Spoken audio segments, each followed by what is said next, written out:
Sword of the Stars 2 is the sequel to Sword of the Stars 1, a grand strategy 4X game in the tradition of Civilization. This new game is bigger, better, stronger, faster. The Lords of Winter are basically the darkness behind the SOTS universe, and they got the subtitle spot because they're finally back. Many of the races in SOTS have been shaped by them. The Zul were created by them to be a bioweapon. The Marigi were massacred by them. The Lear were enslaved by them. It's time for them to return, and the return is not going to be pleasant. The story in SOTS is a progression. It's not simply a repeat of what we've done before with prettier pictures. So with this arc, we're telling the story of the SOTS universe 100 years in the future from when SOTS 1 finished. Our races are going to have to deal with this new oncoming threat, but they will also not be starting from zero to doing it. They will be starting approximately mid-game, and their behaviors will reflect that. The races that you've been used to, you will see in new ways, and you will see them in more detail. Strategy games have never lent themselves to linear narratives, so it's never been a choice of just simply acting out a cutscene and putting it in. Instead, we had to pursue an arc where the story lent itself to while you played. The ships you've got, the way you fought. SOTS 2 brings even more of that to the table. It tries to infuse all the mechanics with a sense of gameplay and story evolution.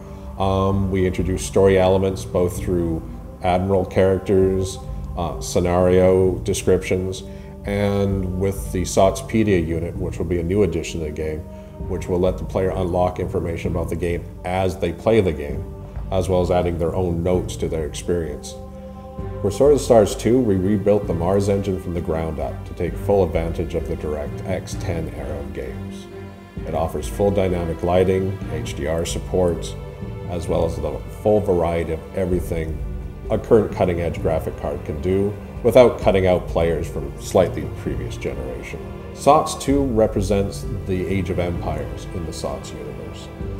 Players will be arranging their planets into provinces, declaring capitals, creating star bases in which to build and support ships and fleets.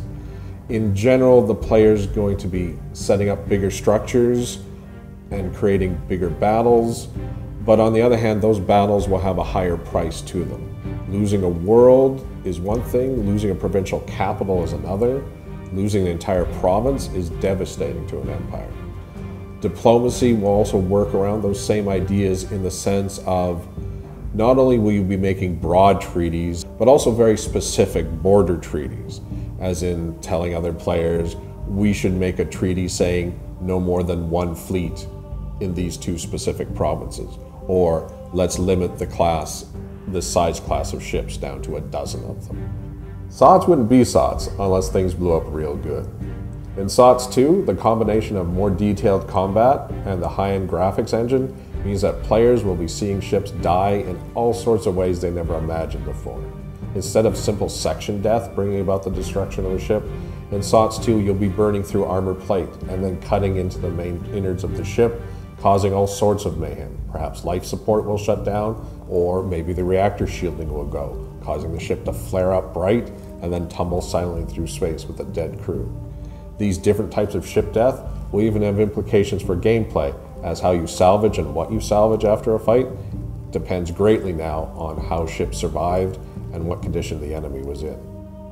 There are more changes and additions in Sword of the Stars 2 than I can go into at the moment, but the important thing for players of the original game to remember is that this sequel will remain true to the core of the game experience. Players will still research a random tech tree, players will still build ships out of 3 sections and weapon systems to suit their exact tastes. Players will still work with the strengths and weaknesses of very diverse races.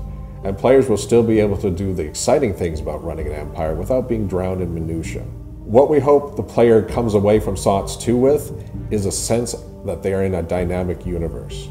Aaron Dembo, our lead writer, has crafted a story and a background that will blow the socks off both new and old players. This story will change the very way Sword of the Stars is played, and it will change their experience in a way that they can't ever suspect at the moment.